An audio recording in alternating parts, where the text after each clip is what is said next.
chocolate. It's so pretty. It's so pretty. It is really nice. You know, like the 12 making, so you're not finding. I found out last year, that was my first year doing it here at GW with the students, that they're all shocked by everything that's like, this is so much. It's so much, yeah. It's not your guys' fault. It's just It's like, I would rather like receive more information now and then organize myself everything rather than finding out during the day. So I think you guys doing great. Thanks for the attention. I'll write you and then we schedule it. Thank you.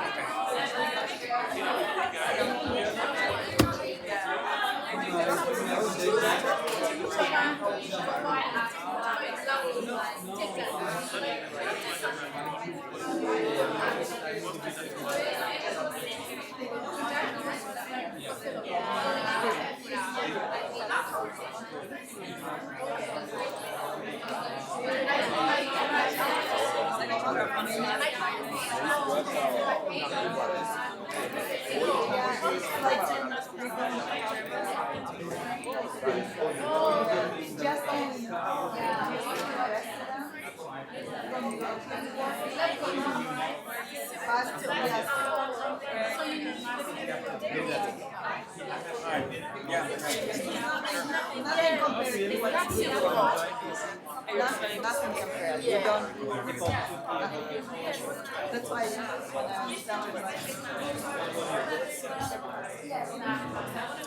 why don't you email me all of your courses? I just have to double check on this. Because they have all these requirements that it has to be sort of in person, X number of hours. Do you have a syllabus already for that class? Do you know what is it called? Collegial. What is the class called? Yeah, it's gonna be held in September. But it's okay, how many hours do you? Oh, 3 credits. And how many hours do you meet? From 9 a.m. Oh wow. Okay. It's Friday. It should be fine, but I need to see the course online description and I need to see the syllabus. So if you're able to just send the professor an email to him, like even if he has not shared the syllabus yet. These courses are so listed. Oh, we had to register. So I can get this class. I will need to see. I mean, yeah. Do you have my email address? Yes. Can you email me the course name, and then I will look up the description and let you know. And if you could ask for like in order for me to give you an answer, I just need to see a previous syllabus, not for this year, like that syllabus from before. But I just need to see it, to see that in the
Okay. All right. We're going to talk about the bar exam in a second. Okay.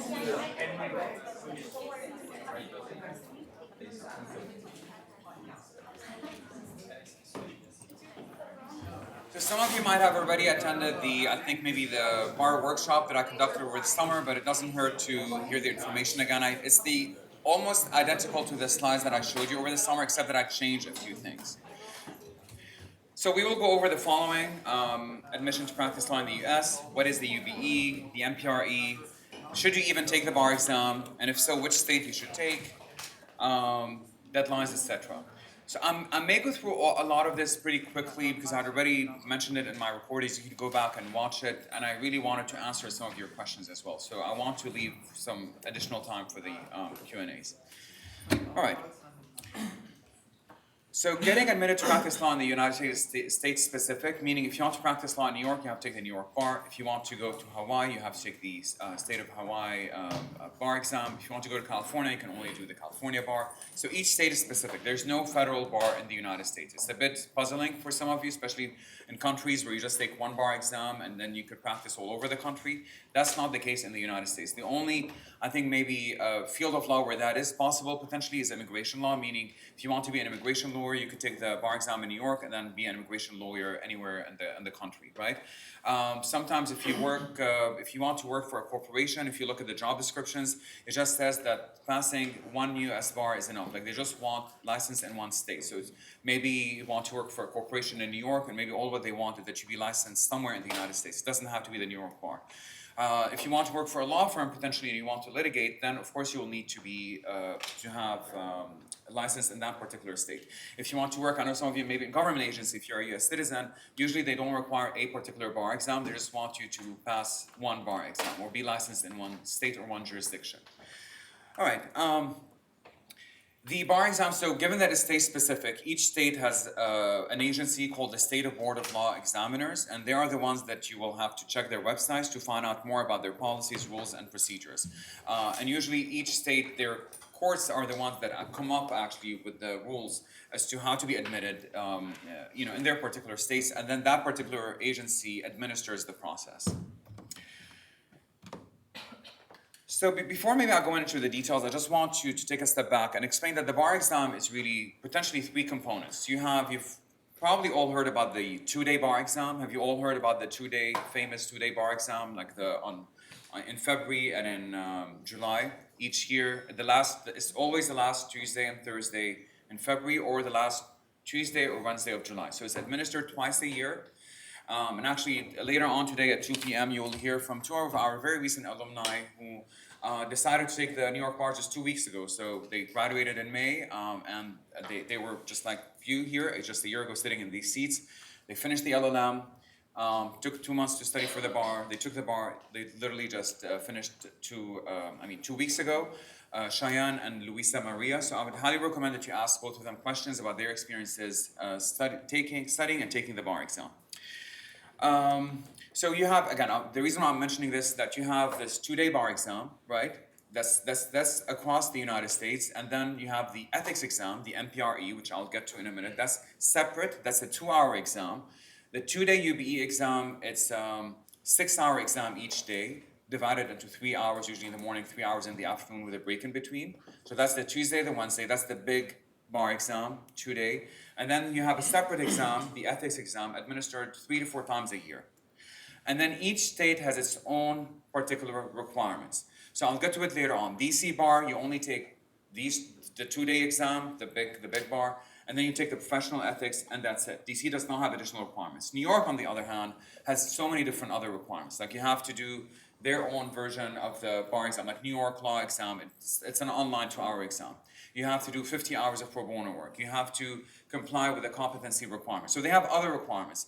And I cannot know, and no one can know the requirements of all the other states. There's no way, right? I mean, we focus here only on DC because we are in DC, and New York, because many international alums focus on the New York bar. I do have another slide that will go over the neighboring states like Maryland, Virginia. Some students are interested in California or the state of Washington.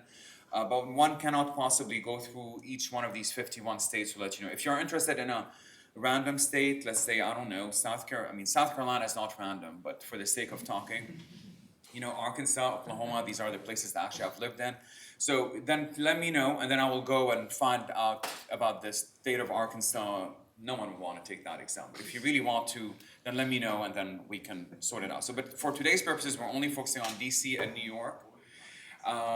California, I know some of you are interested. The bottom line is California, if you're licensed in your home country, you could technically sit for the California bar just based on that license and other additional documents. We can talk about it a bit more offline, but the California bar is one of the more difficult bars. It's longer, and California is doing its own bar exam altogether come February 2025, according to a recent article. So that's still up in the air. Okay.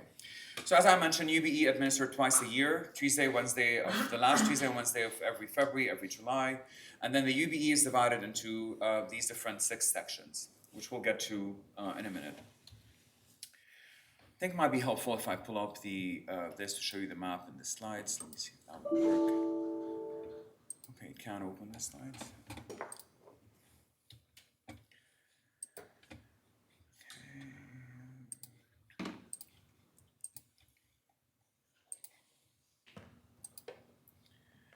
It says it's harmful, but I don't think it's harmful, so we're gonna click on it.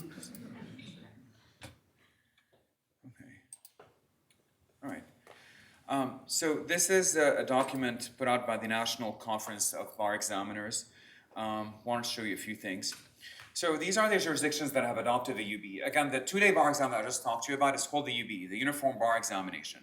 All the states that are in orange are the ones that have adopted it. So what does it mean for California? California, for example, what that means, has adopted some parts of that 2-day exam, but not all of it. So we'll get to it in a minute. But as you can tell, New York has the UBE, DC has the UBE, Virginia does not have the UBE. But the overwhelming majority of the states in the United States have adopted this model since 2016. All right, and that is important. The reason why I'm showing this is that if, let's say you pass and I'll get to it later on, if let's say you pass the New York bar, and well, it's really the other way around. Let's say you pass the DC bar, because DC has a lot of requirements, and then you want to turn around and go live in New York. If you stay in the US, you would have to wait 3 years before you are able to be licensed in New York, in DC, in New York. But if you could technically, if you get a high enough score in the UBE, it's portable, you could take it to New York, but then you have to meet the New York bar requirements. Not the other way around though, you can't take the New York bar and then come and sit for the DC bar. For the DC bar, you have to take 26 UBE credits, which even if you port your UBE to DC, you still have to show them you took these 26 UBE credits, okay? This might be confusing, but we can go over it in a minute. So the UBE, these are the 3 components of the UBE. The first day, usually they test you on the multi-state performance test. It's the 90-minute test. And then you have that same day, the multi-state essay portion. That's 3 hours in the afternoon, where they test you on these foundational courses. And then the next day is 200 multiple choice question, 100 questions in the morning, 100 questions in the afternoon. And I'll be sending you all these slides so you can go through it by yourself to understand what tests are covered. But when we talk about UBE subjects, this is exactly what we're talking about. You know how I've repeated myself during the summer workshop that for New York bar you have to take 6 UBE credits, and for the DC bar you have to take 26 UBE credits. And you all ask me, well, what are these UBE credits? Well, here they are, right? So this is it. This is directly, officially from them. They tell you it's conflict of laws, it's family law, secure transactions, trust and estates, contracts, constitutional law, criminal law, evidence, real property towards civil procedure. So these are the UBE subjects. That's what we are talking about. All right, going back to the slide here for a second. As I mentioned, UBE is adopted in these states. It's not adopted in these other states. So what does it mean? Let me just click just for California, just to give an example. What does that mean? So you saw on this slide that I just mentioned earlier that the UBE is 3 different tests, right? The MPT, the first day is the 90-day test. Basically for that, so I'm licensed in New York. I took the New York bar exam, but now feels like a million years ago. The MPT is basically, it's a library. It's a fake library. They give you something to write a memo on or something, but you don't necessarily need to study for it. But they will teach you during your bar prep courses, what is it like to, how to answer this particular question. So that's the MPT in purple. The MEE are the essays. These are the 3-hour essay in the afternoon, that first day. The MBE are the multiple choice questions, right? And the MPRE, that's the ethics exam. Remember when I told you it's 3 different parts? You have the UBE, the ethics exam, and some states then have other requirements. So California, for example, only does has the ethics exam, like all states in the United States have the ethics exam, but only does the UBE, meaning the second day they have multiple choice questions. But what California did not adopt is that entire first day. So they will have their own exam. California will have their own exam, which is going to be separate from the essay part in the other states. Okay. All right. But for New York purposes and DC purposes, they have the exact same thing. It's that same format of UBE, meaning MPT, MBE, and MEE. Okay. All right, moving on. The passing score, as I mentioned, is different from each state. So I don't know if we can zoom in here a little bit. So you will see, for example, and the passing score in New York is, I think, 266, or the same one in DC. Each state has it differently, but by and large, it's between 260 to 270.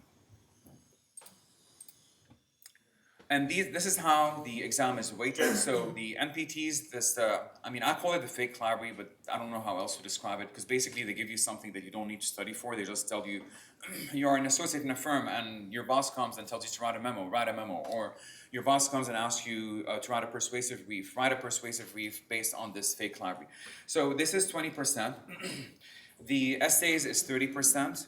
And then the half of it is really the multiple choice questions. That's sort of the tricky one, I think. And then this one, it means when you can transfer it, or for how long is it valid. So we can go over it really quickly. I think I have to zoom out. So what that means, remember how I told you, let's say you take the DC bar and then you decide to turn it around and go to New York. So if you pass the DC bar and you have a 266, you could take it to New York, and it's valid for only 3 years in New York. And anyways, after 3 years, you don't need to take another exam. You can just, if you're licensed in DC, then you could just file a motion to practice law in New York based on the fact that you have been licensed in another state for a period of time.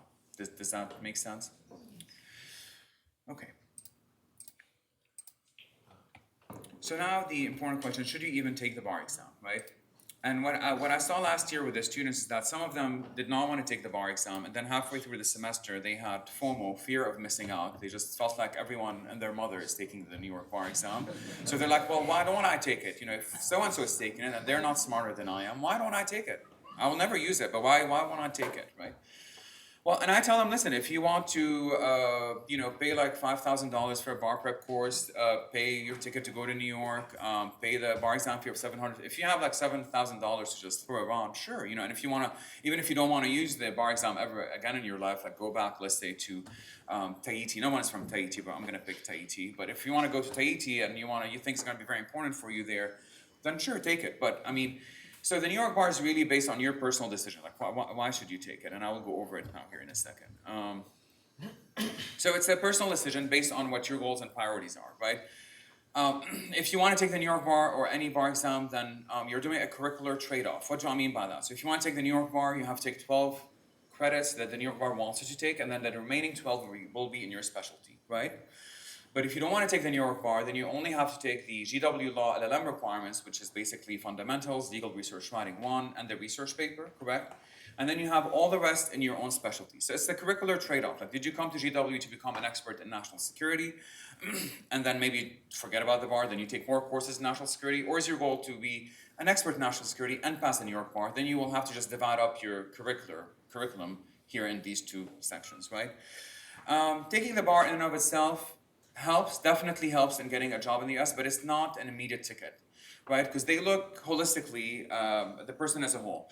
But it certainly could absolutely benefit you, especially for those of you who have green cards or US citizen who want to stay here. I spoke with you separately. You will need the bar exam. But those of you who are an F1 student, this may not be the only thing that they will look for. They have other things to look at. They will want to know how well you did in law school. They will want to know what exactly you practiced in your home country. They will want to know your skill set. It also depends on the state of the legal economy, if they're willing to sponsor you, and all of that. I know you'll hear from some of the alumni that will come and talk to you this year. I heard from them right when they were graduating that they had heard from many employers, especially the law firms, that they would not even look at their resume if it's not listed that they want to take the bar exam right after they graduate, right? So a lot of them, what they do is they graduate in May, but then they decide not to take the bar exam right away and take it in February. of next year. And this actually has been traditionally the advice that GW has given the LLM students, because you do need time to study the bar exam. It's basically courses that you did not have the chance to study here at GW, right? I mean, it's basically all the foundational courses. You're not doing a JD, which is a 3-year program. You're only doing the LLM, which is a 1-year program. So there's no way you will have been exposed to all these foundational courses during that 1 year. And therefore, it will take you potentially longer to understand the material, especially if you didn't study that in your home country as a common law student, right? So a lot of them decided to postpone it till February, but then I'm told by some of them that they were told by their mentors that they met throughout the year, they recommended to them to actually take it right after the LLM and pass it the first time if they can, because this way they will be more marketable by having a license sooner rather than later. I mean, honestly, in the bigger scheme of things, it's only a matter of 6 months. I don't personally think that's how it works, but I was told by several of them that that's where their mentors told them, that if you really want to be seriously considered, you have to show us that you actually graduated in May, taken the bar exam in July, and then hopefully, you would have passed it, and then you would have learned about it in October, whether you passed or not, and then you can be licensed, like let's say December. Again, I don't think, because if you take it in February, you will learn about it in April, then you'll be licensed in May. We're really talking 4 or 5 months here. So I personally don't think that's, I think you could wait till February, but I just wanted to let you know that others have been told otherwise by mentors in the field. And some students are not planning to stay in the United States, but they tell me it's very important for me to pass the New York bar because it gives me more prestige in my home country. I'll be promoted, I'll have a new title. And sometimes, I mean, I go online, I see some of our alumni, like let's say in Europe, they may not necessarily be litigating in the United States or in New York, right? But it's listed on their, when you go on their profile, that they are licensed in New York. And I guess it's prestigious, right? It shows that they are, I guess, smart enough to have passed the New York bar exam. I don't know, I mean, because it's not an easy exam, right? It's possible to pass it, obviously. So many people have passed it before you, so I'm sure you will be able to. It's just a matter of studying for it. All right, so let me see here. So where should you take? So now I've talked about whether you should even consider it, right? And as I mentioned, in the United States, I mean, if you want to work at the international institutions, if you go on the job descriptions, like this is the World Bank, they usually say, especially for the counsel positions, they say we want you to be licensed in a jurisdiction. They don't say the United States, right? So the international institutions usually, you need to be, especially for the legal counsel positions, you do need to have a license, not necessarily in the US. If you want to stay in the United States, work in the corporate world, then any license any state would do. If you want to litigate, work in a law firm, it's really depending on your practice area. I mean, I would imagine international arbitration, if you take the New York bar, even you could still take it and work in DC. I think that's okay. Some of you who want to stay here want to do other stuff. They want to be maybe criminal lawyers or personal injury, then that's very state specific. Does that make sense? All right, so where should you take it? Again, that's the personal decision. And by the way, not all states allow you to sit for it. And I think I have a link here that will show you which US states allow you to take the bar exam. I don't know where it is, but I know it's somewhere. I know we'll get to it at some point. And I do want to point it out to you. Where is it? Because there are not. Well, now I'm lost. I can't find it. But if I do find it, I will. Oh, maybe it's here. Yeah, it's right here, actually. So let me just click on that. And I will share these slides with you, but this is in the event you're interested in knowing what states allow you to sit for the bar exam as an international LLM with an LLB. So this is the question. It says, if the foreign law school graduate, meaning yourselves, obtain an LLM at an ABA law school like GW, are you eligible to take the bar exam on this basis alone, right? So a lot of states says, California says yes. DC says no, because you have to provide them with your transcript before they make that decision. But a lot of states says no, based on just that. New York is yes. So that's why also a lot of students want to take the New York, because not many states actually even allow you to sit for the bar exam in the first place. Okay, let's go back. Okay. So again, there are costs associated with it. The bar exam fees, the bar exam prep course, the living costs for additional 2 months, and all of that.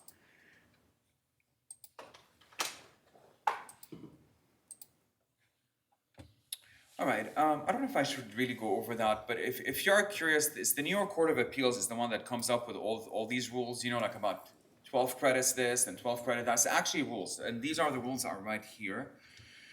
And they basically explain, I'm trying to zoom in, and I don't know where it is, but, oh well, let me see here, maybe here, no. If you're curious, this is the section that is applicable to you, that talks about the 24 credits. It talks about 2 credit hours of professional responsibility, 2 credit hours in legal research and writing, 2 credit hours in fundamentals, and then 6 credit hours in the UB. And then remember yesterday how I told you about the field placement, that if you take field placement, you may need to take a core requisite. So their own rules say that you could technically take credit hours in clinical courses, you could take credits in field placement, you could take credits in externships, but then you have to take with it a maximum of 6 credits in other legal training. But when we talked with them earlier this year, they told us that, I mean, as lawyers, you understand and means it's mandatory, it's not optional. But they told us that we should not read it like that. We were surprised to learn that, so we sent them a letter in writing, and we're still waiting to hear from them, well, how should we read this? Yeah. And the legal drafting, have you received the response? We did ask, yeah, so English legal drafting is one of the courses we did. They have to be pre-approved by the New York Court of Appeals, so we haven't heard back yet. Okay. I'll move on quickly because I think that's maybe a lot of details for you. You will become very familiar with the New York Board of Law Examiners. Because that's what I will discuss now in a minute. That's where you will have to create an account with them to submit all of your documents. You'll be calling them, you'll be knowing them maybe even on a first name basis, I don't know. But they are the entity that you will deal with quite a bit. Okay, I don't know, I'm trying to see here because we don't have a lot of time, and I'm trying to see what will make sense to explain here or not. I sent all of this to all of you during the summer. I'm not going to go through it because there's a lot of info, but I highly recommend that you go through it because it's literally step by step as to what to do. And it's all hyperlinks. The first step will be to create an NCB account, so you do that. Please read this document very carefully because it will answer all of your questions about how to create an account at the New York Board of Law Examiners website, what documents you have to send, how you should send them, when you should send them, etc. So if you have any questions about how to create an account, what to submit, please read this first and then email me with any questions. Because if you email me and ask me a question, the first thing I'm going to tell, did you read the guide? I could tell by the type of question. And then if, most likely you would not have read it, and I will just attach it, like, please read it, and then, let's meet. So that's why I'm not going to go through the requirements.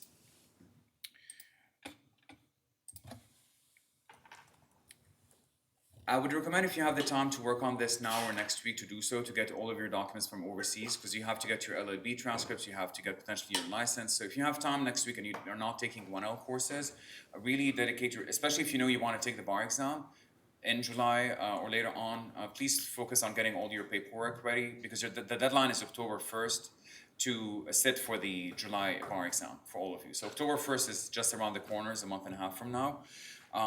So please, I will send today the guide again, but go through the guide this weekend.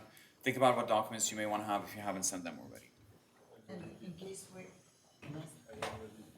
What? if we are applying, like, we are sending the documents with the intention to sit in July 25, but through this period we just change our mind and we decide to sit for the February, does it? Yeah, that's okay. So basically what happened, the first step, you have to create an account with the New York Board of Law Examiners. After you do that, you send them all the documents. And then it takes them up to 6 months to get back to you. But you have to send it by October 1st. So what happens, they literally take 6 months, if you don't come from a common law country usually, to go over all of these documents. And then after they go through all of these, they will send you an email and tell you, you know what, Olga, you're good to go. You can sit for the New York bar exam. You're eligible to sit, but only after you show us that you have taken a US LLM.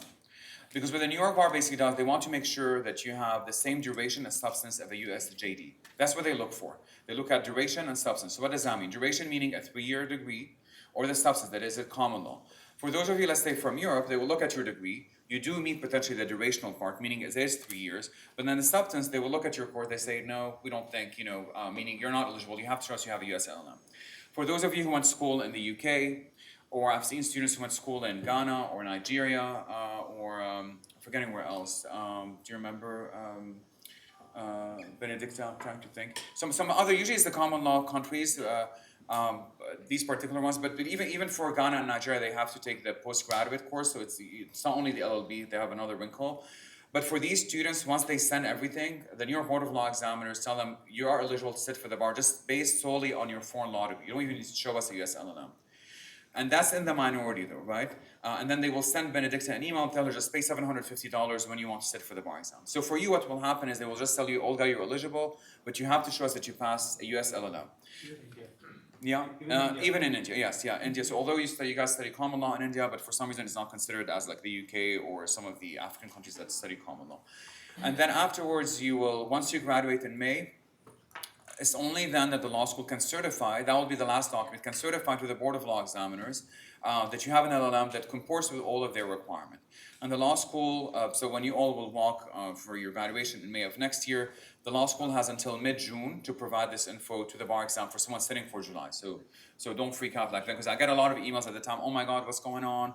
When is the law school going to send my transcript? Because you have to finish the whole LLM before the law school can certify, yes, this person has finished the New York bar, yes, this person has taken legal research writing 1, legal research writing 2, professional responsibilities, 6 credits UBE, blah, blah, blah, blah, blah. But can You I know. change my mind? You can change your mind. So once, Not to pass the yes. exam in July. So what happens, once they give you this eligibility, Okay, I can pass. as long as you have that eligibility, you're good to go. You could take it later on. Yeah, okay. All right, so I'm not going through the required documents, but please go through them, because there are 4 different, I mean, would you like me to go over the requirements now? The documents, would that be helpful? Yeah, okay.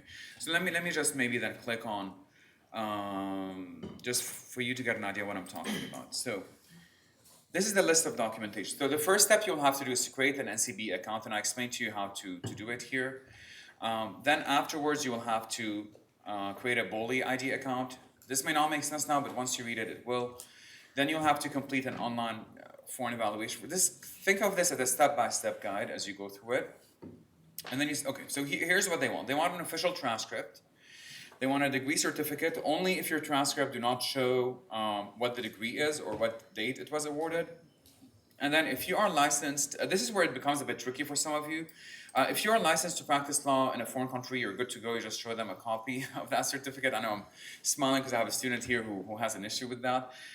So this is where it becomes a bit tricky, is to show that you have taken a degree that will allow you to practice law in that country. So if you're not licensed, you will have to call your either Ministry of Justice or the equivalent of the American Bar Association to get a letter from them to say that your LLB would have allowed you to sit for the bar exam in your home country, right? And if we are licensed, my license and my, like, we have like a driver's You don't need to. I think it's not. I should get a letter from my bar confirming that I'm approved, like I'm a bar attorney. So they want a copy of your admission certificate. So if you have a certificate that has your name, License, Olga so-and-so, yes. licensed to practice in Moldova or Romania, then you're fine. That's all what they need. Just Yes. a copy. But if you're not licensed in your home country, then they will need a letter from the relevant authority in your home country to tell them, by the way, so-and-so did finish the LLB in our country, and this LLB would have enabled them to sit for the bar exam in our country. So again, it's basically submit proof of the educational requirements for admission to practice law and proof from the bar authorities. Usually it's just one letter. Yeah. So, I have an LLB from UK, which is a common law country. When we're doing the letter, should I still mention I'm currently doing an LLM at GWU, or do you include that part, or you let them determine eligibility first and then you respond? So if you have a LLM from the UK, I mean, I think when you go through, they do ask you where you anticipate to do your LLM in, right? But I think once you submit your info from them, you may not, you'll probably not need to have a US LLM to sit for it. But that's not your question. So yeah, so what I was thinking was, so I wanted to do the LLM just to familiarize myself with the US system, right? But with my UK LLB, should I kind of mention on my letter that I'm also doing an LLM so they can determine my eligibility based on all of that? No. You mean when you submit the foreign availability? No. For that they will, and I know Qasim, you did it, so right, you submitted already the paperwork. Yeah, I submitted. So they will ask you where you anticipate to do the LLM, right? Yeah, and then just Yeah, say you just say yes. GW law Well, school. yeah, GW, Yeah. but they meant like I think if I satisfy the first requirement, Yeah. would it matter that I'm doing the LLM? It just in case, you know. In case it doesn't, yeah, they need to know. Yeah. They'll give me answer for that rather than to resubmit again. So he's in the same category as you. You don't have to write any letter. The system in and of itself will ask you several questions. One of which will be, where do you anticipate to take your LLM? Then you say George Washington, and then based on your degree, you will likely again hear from them and telling you you're fine. Basically, you're eligible to sit for the bar exam and just pay the $750 fee whenever you want to sit for it. But everyone else will just get a letter saying, yes, you're eligible based on what you sent us. However, please show us proof of your US LLM that meets our requirement. And then the law school is unable to do that until then. So technically, I mean, some of you could take the bar exam in February. I mean, I don't recommend that, but like some of you are eligible. Like you, Benedicta got the letter last week, right? That you're eligible to sit for it. So she could technically go in and take the February bar. I mean, you're graduating anyways in December, so you could technically do it. But I mean, yeah. Is it only with an LLB, or you have to have an LLB and the UK bar, for example? No, just the LLB is fine. You could sit for it too. Yeah. Yeah. Hello Fahad, I'm Fatma Noor. First of all, I graduated my LLBs from UK, Swansea University in Wales. Back then, the New York bar was contacting us, saying that we can apply immediately with a fee and the required documents, accepting an LLM requirement in the US. So, but it's long time ago. I'm 38 years old, and I think I read in their handout saying that my graduation from UK should be within a certain time, like not too often. I graduated in 2012, and my LLM from second LLM from UK was my first LLM UK was I graduated in 2016. So both my LLB and my first LLM degree is from UK. Am I exempt from the US LLM because I want to do more research than New York Bar Concentrated LLM?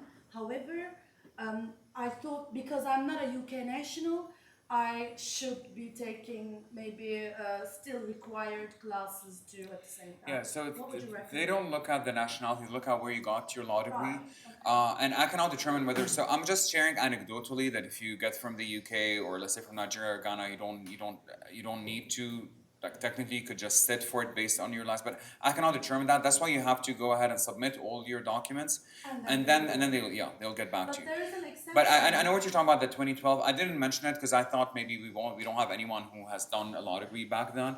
But so, I mean, I don't know, you know, I mean, I finished law school even before that, so I get it. I mean, I finished law school way before 2012, but I thought like it's a pretty young crowd here. But anyways, we can talk about it offline because I really didn't cover it in here, and it's a particular section in the, Okay. yeah. Thank you very much. Yeah, younger, not young, younger. Everyone is younger. Yeah. Okay. So these are the things that again you'll have to get an accreditation. Usually, what happens when you log in, you're able to choose which country, which law school you had attended, right? If you don't see your law school there, that means no one ever from your law school had sat for the bars. Last year I had a student from Brazil who didn't find her university listed there, and she had to basically go back to her university in Brazil and provide documentation that it's an accredited law school in her country. Because no one else had ever sat from her university for the New York bar exam.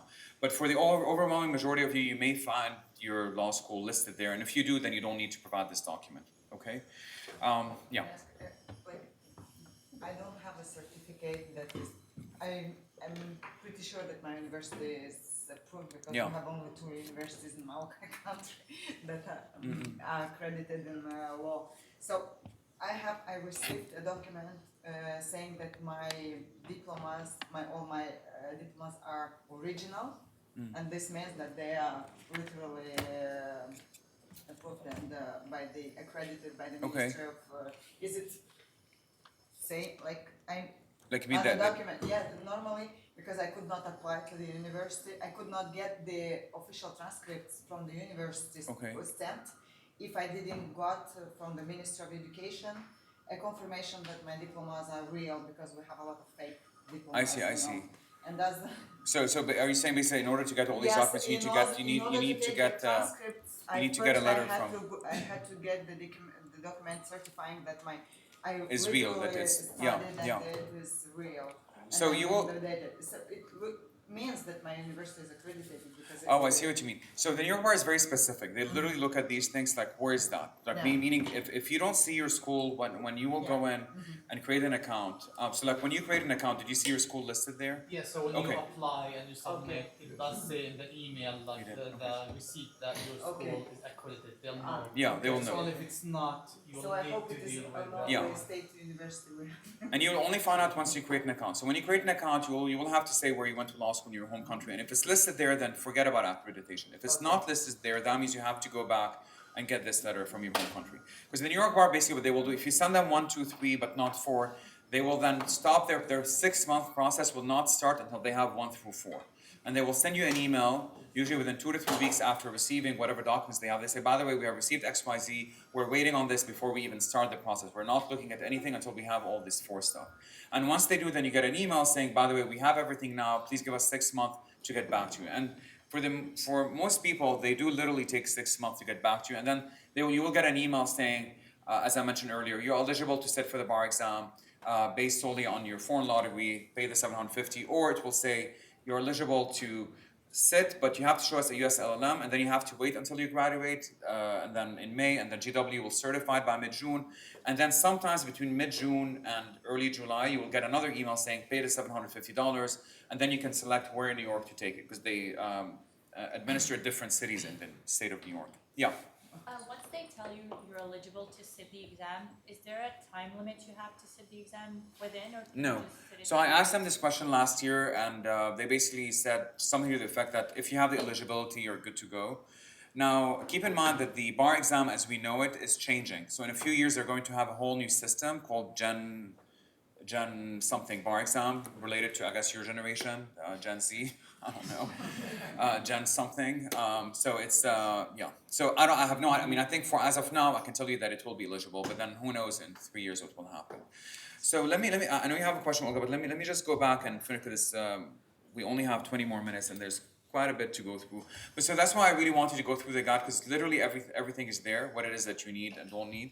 Especially, this is the deadlines. So if you plan on taking the July bar, you must submit everything by October 1st. So there's, when you create an account, you'll have to submit something called online foreign evaluation. And then all these required documentation listed in the guide. And then if you want to wait until next year, then it's till May 1st. They take these deadlines very seriously. Last year I had a student who sent all of her documents overnight, like on the night of, I don't know, October 1st. They got there October 2nd. She called them. They said, sorry, we're not going to even think about you for July. We're going to think about you for February of next year. So they take these deadlines quite seriously.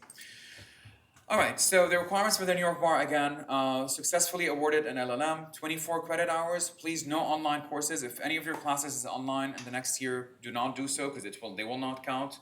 You have to have at least 2 semesters within the 24 months. If some of you are part-time students, and if you wish to sit for the New York bar, if you take summer classes, don't take more than 4 classes. Only take 4. Yeah, don't take 5. I had a student who took 5, and then she called the New York bar, and she was told, we will only count 4 because of the rules. The requirements, as you have heard already so many times, the courses, and I have yet another slide about that, but it's basically this: 2 credit hours in professional responsibility, 2 credit hours in legal research, meaning legal research 1, legal research 2, fundamentals, which is 2 credits, 6 credits on UBE subjects, and then leaving you 12 credits for your specialty, okay? All right.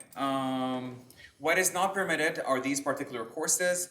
GW started last year a bar review prep course for the JDs. If you do take it, it will not count toward the New York bar. If you want to do a graduate independent legal writing, forget it. New York bar will not take it. But your research paper, they will take it, because it doesn't show on your transcript. You know how all of you have to write a research paper for GW? A lot of you are doing international negotiations, for example, right, as a class for the LLM writing requirement. On the transcript, it will just show international negotiations and your grade. It doesn't show research paper. So that's why it's fine, right? Like if you take another class, it's not going to show this, the research paper class. So that's why it is okay. And if you have any questions about that, let me know. But these are the courses that will not count toward the New York bar. So again, I feel like I'm repeating myself here, but these are the things you have to take, right? Pretty straightforward.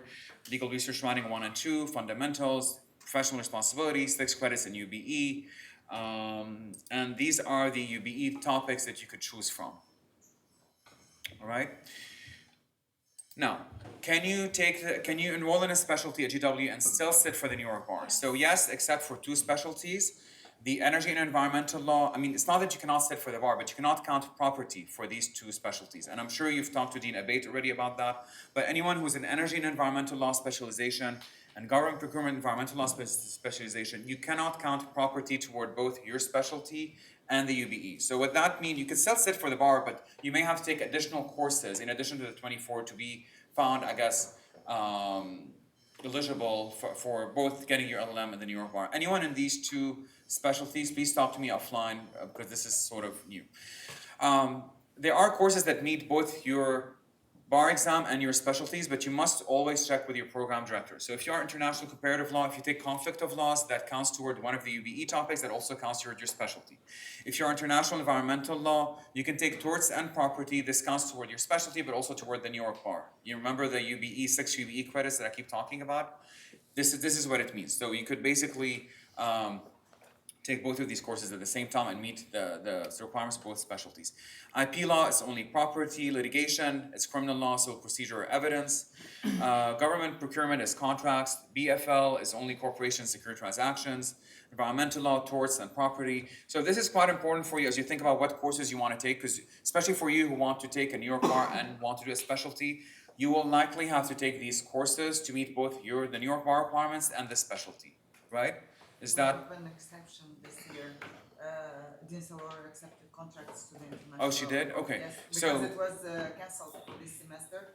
So it has been accepted, So, okay. yes. And I'm glad you mentioned that because that's why I have it in caps and in red. Always double check with program directors because for this year, semester, okay. Yes, for So- this year, it was accepted as such? Yes. So for ICL people, you can take contracts and conflict of law. This is new. And that's why I have it. You always must check with your program director, even if they tell you go back and talk to Fahed. The thing is, I'm not a program director and I don't know what they decide.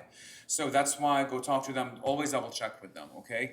I know last week, the National Security, Dean Schenk advised me that she will, I wrote it in red, other courses may be approved to count the 14 credits with the permission of the program director, because I thought it was only Common Law 1 and Common Law 2, but it's beyond that. It's Common Law 1 and Common Law 2 and any other course that she will approve. So always talk to your program director, but this is just a list, a sample list of the courses, the UBE courses that meet both the New York bar and your specialty. Okay. And if there was this question that came up last week, if you could take contracts and UCC sales of goods together, for New York bar purposes, we learned that it is okay. So if anyone is thinking of taking contracts and UCC, you're good to go because contracts is 4 credits and UCC is 2 credits, only for the New York bar. All right. This should have been up. I've already talked about that, the 750. Do never pay the 750 until you get an email from them telling you, please pay the 750, right? Because you want to be found eligible to sit for the New York bar. And you will only get that for those of you who will have to show a certification from DW. You'll get that email after you graduate. For those of you who went to the UK or may have gone to common law countries in Africa, then you can pay it right when you get that email. And they will anyways tell you, they put it in caps. Please now go ahead and pay the 750. But do not go and pay it because what if you pay it and then you are found not to be eligible? All right, these are the deadlines to not to send your documentation. This is only when you get an email from them letting you know that you can now. I'm trying to think here because if you don't get the email until July, I don't know what you'll have to file in March. I'll have to get back to you on that. Actually, I'm now confused myself. So we'll skip that for a second. You'll hear more from me about the bar exam. As I mentioned earlier, the bar exam is the UBE 2-day ethics, and then each state has its own requirements. New York has these requirements that I'm going over here, and a lot of it is mentioned in that guide, so please go back and read it. There's something called the New York Law course. There's no fee to take it. 17 hours of recorded lecture that you have to go through on 12 subjects related to New York law. It has to be completed before you register to the New York Law examination. New York Law examination is online, 2-hour exam, $20 fee, tested at 3 different times during the year, and so you will have to do that. You'll have to do also 50 hours of pro bono work. Any questions on the pro bono, please look at the guide because it's very extensive. Yeah? Can we complete all of this after the UBE? Yes. Yeah. For that, you don't have to finish it before you finish the bar exam. You could do it afterwards. I think you have a year to do it within that time. I have it, I think, somewhere else. And the skills competency test, so I may need to talk about that actually because that's a bit confusing. So let me pull up the guide. So let's see here. So I have here particularly the additional requirements for the New York bar. The other requirements, as I mentioned, is taking the New York Law course, the New York Law examination, right? And what was the other one that we just talked about? And well, I don't know. The MPRE, the ethics exam. But here's the guide to show you what the skills competency, because I do get a lot of questions about that. So New York Guide. And I specifically have here a lot of Q&As on what is a pro bono requirement, what will be considered as pro bono, so please go through it. The pathway, there are 5 different pathways. For the foreign NLMs, international LLMs, it's only pathway 4 and 5. Except if you're in litigation dispute, then talk to me, because it's pathway 2. I know one of you is, so we'll talk about that separately. If you are licensed in your home country, that's all what you need to know. You're good, you just show them that. But if you're not licensed in your country, meaning let's say you're not licensed already in your country, and you take the New York bar exam, and you want to be licensed first in New York before you're licensed in your home country, right? Like it happens for a lot of students where they're not licensed. They have an LLB from their home country, but they're not licensed yet. And they want to be licensed in New York before they're licensed in their home country. You still have to show them pathway 4. So if you don't have a license, you'll have to show them that you did a continuous 6-month apprenticeship in a law office. And by the way, this all comes in after you sit for the bar. So you know how you sit 2 days for the bar exam, you take the ethics exam, and then before you apply, you have to show them all these different things, that you have taken 50 hours of pro bono work, you have done that. So this is what it is. Any questions about the competency? Yeah. You mentioned last time that there is a pro bono program here. Where can we check like the requirements or how does it work? So for the pro bono, there's an email list that you can email. I'll send you the email. I think it's probono@gwlaw.edu or something to that effect. And then they will just add you to a listserv where they advise you of the pro bono hours. And the pro bono hours, you don't need to do them during the year, but you could do so if you would like to. It has to be 50 hours, and you can go back and read all the requirements. For the skill competency set, if you're not licensed, then before you are actually able to be licensed in New York, you have to find a place somewhere where you do an apprenticeship for 6 months. It can be here, it can be overseas, and a lot of the information is listed here. So I would recommend that you go through that carefully, but that's something to think about after you sit for the bar. Yeah? So I'm trying to understand UBE. What is the difference between UBE and New York bar exam? So is UBE an alternative way to get to New York? No. Or So UBE is a part of the New York bar exam. So New York bar equals 2-day UBE plus ethics plus all of its requirements. DC bar equals UBE plus ethics exam. That's it. They don't have any requirements. So UBE is really the bar exam. I mean, it's confusing because people think it's 2 separate things. But the New York bar really is basically, in order to be licensed in New York, you have to do all these different steps, right? Take this 2-day exam, take the ethics exam, and then go through all the list of requirements that they have. Like pro bono work, skill competency test, New York law exam, New York law course, all of these things. But as foreign LLMs, UBE is going only to help to serve us for New York, right? Because No, so that's why I showed like the map. Remember the map that has all the orange stuff? Right. So overwhelming majority of states have adopted the UBE. So even if you're in DC, you'll be taking the same UBE that someone else taking in New York, someone else taking in Maryland. So that's just one component of the bar exam. okay. So think about the bar exam as 3 components. Each state is different, right? That's why New York has 3 components. UBE, ethics, its own requirements. DC is this. Maryland is UBE plus ethics plus their own requirements, right? And the UBE is for everybody, like JD, LLMs, anyone who was sitting to become licensed in that particular. It's really the bulk of the bar exam. That's why we focus a lot on the UBE. That's why it's the foundational courses, right? It's similar to maybe your own countries. Like in order to be licensed, you have to know how to get to court. So you have to know civil procedure. You have to know contracts. You have to know criminal law, right? You have to know torts. You have to know property. You have to know evidence. It's the foundational courses. Yeah. Okay. So let me go through this quickly because we only have a few minutes left. DC bar. Okay. I thought. Yeah, this is in a nutshell, because I keep getting questions as to what courses you need to take. I mean, this is it. I mean, it's really quite simple, and I'm going to make that a bit larger so you all see it. Sorry, it's okay.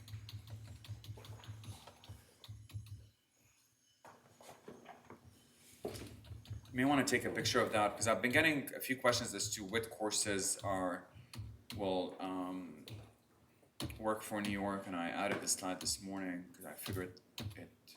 I don't know why this is very slow. Okay. All right, here it is.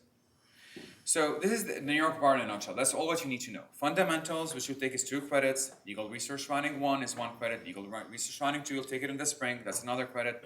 Professional responsibility, that's 2 credits. You take it now or in the spring. Then I say here 2 courses in UBE subject. They have to be a total of 6 credits, and I put in caps and italics. You choose which UBE courses best suit your specialty, your schedule, your interest, right? Your specialty meaning there are courses that will meet both the New York Bar and the specialty requirements.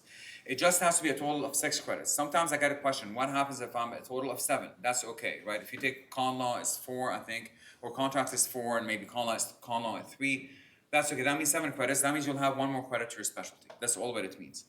So the above it's 12 credits, and then the remaining 12 are your specialty. Discuss with your program director what courses you want to take in your specialty.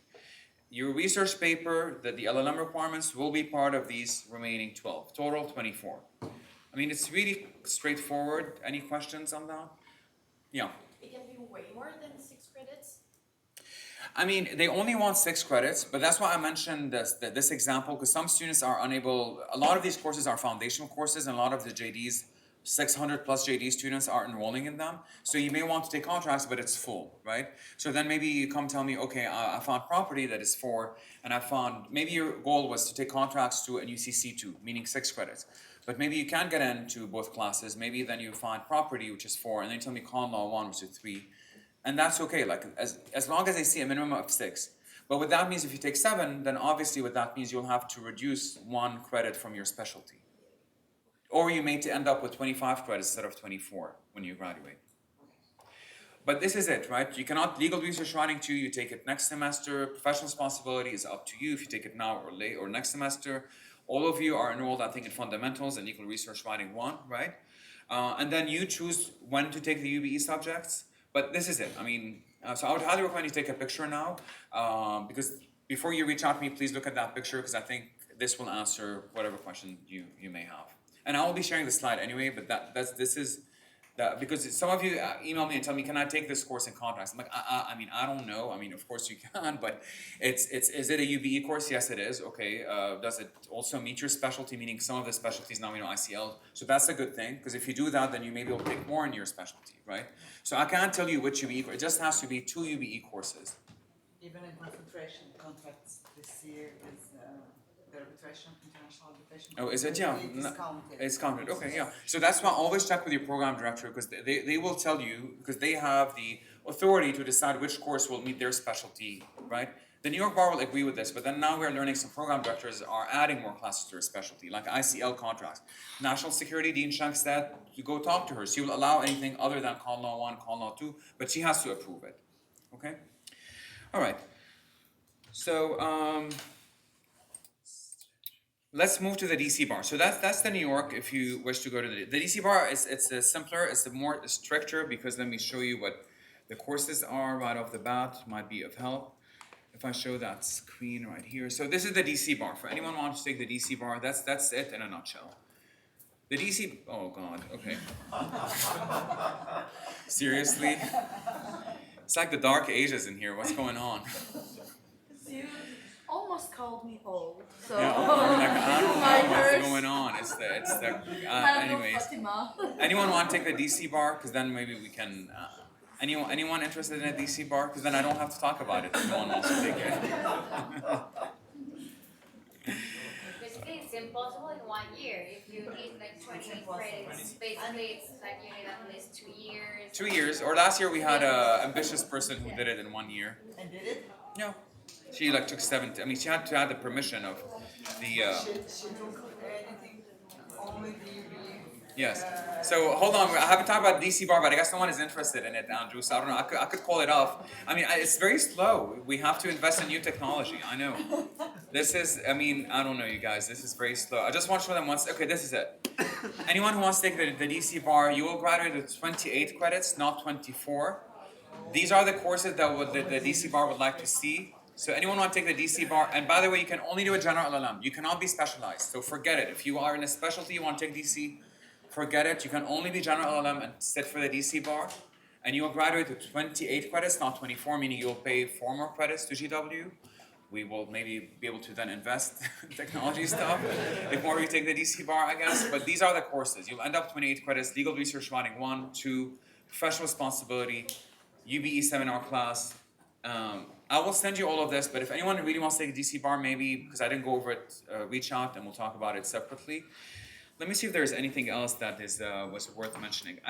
Andrew did send over the summer a DC guide, which we will send again, similar to the New York guide that I showed you in Word documents.